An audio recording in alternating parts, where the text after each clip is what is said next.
L'Associació Valenciana d'Agricultors, Abasatja, demana al Consell que les plantacions de tòfones a la Comunitat Valenciana siguin considerades com a cultius agrícoles i no forestals.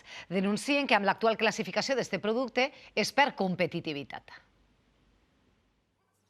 APA vol que les plantacions de tòfones en terrenys agrícoles de la Comunitat Valenciana deixen d'estar classificades com a forestals i siguen reconegudes com a cultius agrícoles en les mateixes condicions que l'olivar o els ametllers. Segons expliquen, es tracta de conreus que es cultiven de la mateixa manera. Vamos a considerar los olivares de Jaén o los de Espadán forestales. No, pues exactamente el mismo motivo para que el encinar trufero, que es un cultivo labrado igual que el olivo, igual que el almendro, pues bueno, pues ha dejado de ser forestal en ese terreno que además és agrícola. Les veus expertes expliquen que amb la classificació agrícola de les tòfones, els productors podrien accedir a les ajudes de la PAC i competir en igualtat de condicions amb les tòfones d'altres autonomies i països europeus que sí que tenen esta catalogació.